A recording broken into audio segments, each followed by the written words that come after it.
Jordan was pathetic. Can Jordan, as head of judiciary, continue, knowing that we didn't get the answers and you laid out, and I'd like you to tell us who should be called before the committee.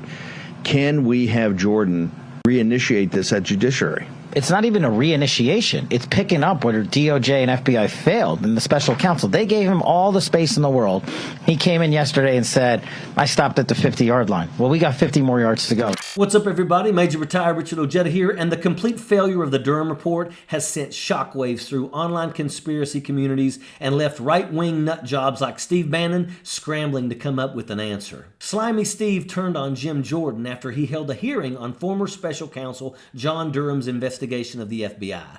The Durham report was a 4-year investigation of the investigators. It was biased attempt toward proving Donald Trump's innocence and is intended to distract away from Donald Trump's criminal indictments. 202-225-3121. Make sure you call Jim Jordan's office and say, hey, we want the investigation that Durham was the opening salvo. We want to take the Durham report, and now we want to have real hearings about the people they named that were not subpoenaed by Durham, essentially, correct? Yeah. The Intel Committee is a disaster because they're not going after anything. They're not going after Sequoia. They've suppressed that.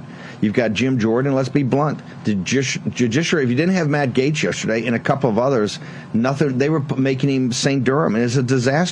Bannon called Jordan pathetic. He accused Republicans of trying to make a hero out of Durham. Bannon barked out the phone number of Jordan's office and encouraged his listeners to call and demand Jim Jordan take the Durham report to the next level. Bannon wants hearings and more investigations. The irony of this old slug suggesting hearings and investigations into someone else is absolutely laughable. He should be locked away in a cell already. Durham's investigation was blasted recently as a Trump-ordered endeavor to prove a deep state conspiracy within the government. The Durham report couldn't prove any wrongdoing by the FBI, and that his investigation of the investigators was a colossal waste of taxpayer money. Durham was recently confronted over the Republican fantasy of blaming everyone other than Donald Trump for his own legal problems. The fact is that all of the trouble that Donald Trump is in is of his own doing. Steve Bannon is kicking up dust. The Durham report failed. John Durham even admitted that it didn't get the job done. Nobody in their right mind would keep throwing their hard-earned money away with no hope of a return on investment. So why do jackaloons like Steve Bannon suggest that your tax dollars fund more of Donald Trump's idiotic agendas?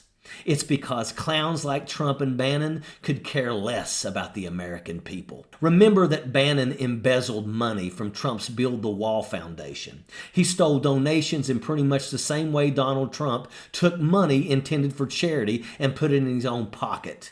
There is no honor amongst thieves, and even though Bannon has a picture of Republican Jesus looking over his shoulder, it doesn't make him credible. Steve Bannon is a two-bit shyster who peddles on lies and disinformation. Nobody needs Steve Bannon to tell them that Jim Jordan is a loser. That's painfully obvious and also a fact. Sappers clear the way, airborne all the way.